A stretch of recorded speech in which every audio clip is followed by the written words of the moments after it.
Hello everyone, this is Nouns Part 2, and we'll begin by looking at singular and plural nouns. A noun can be singular, like if there is one apple, or if there are more than one apples, we say that it's a plural noun.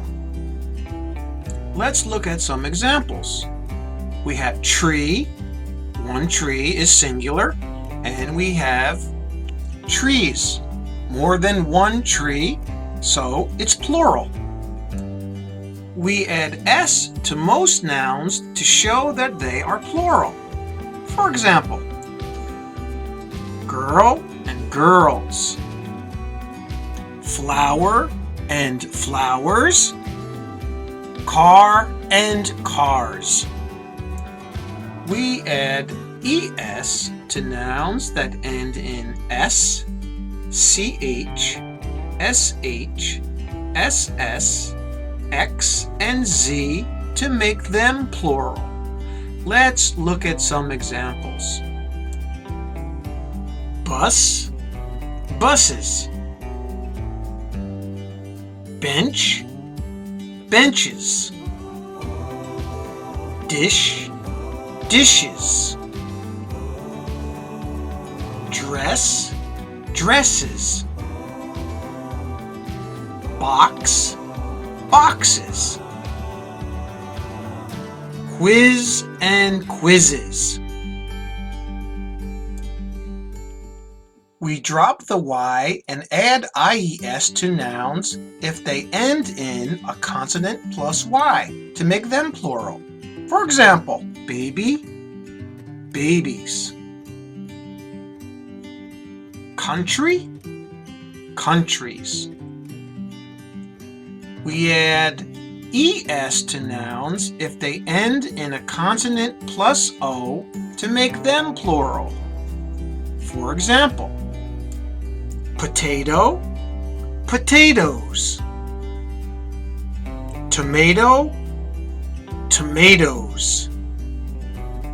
We add ves to most nouns if they end in fe to make them plural.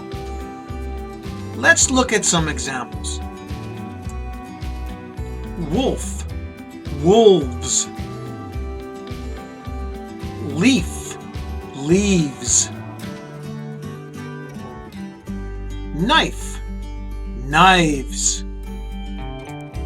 So there are a lot of rules, but are there any exceptions to these rules? Of course there are. There are many exceptions, but that makes English fun. Let's take a look at a few. Man, men. Woman, women. Child, children.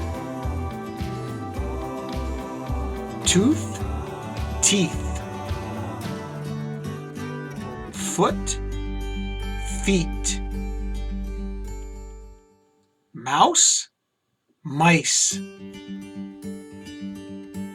Goose, geese. And some nouns use the same word for the singular and plural forms. For example, sheep, sheep. Deer, deer. Aircraft and aircraft. Okay, that's it for this video. I hope it helped you, and the next video will be part 3, and it will be countable and uncountable nouns. So, see you next time.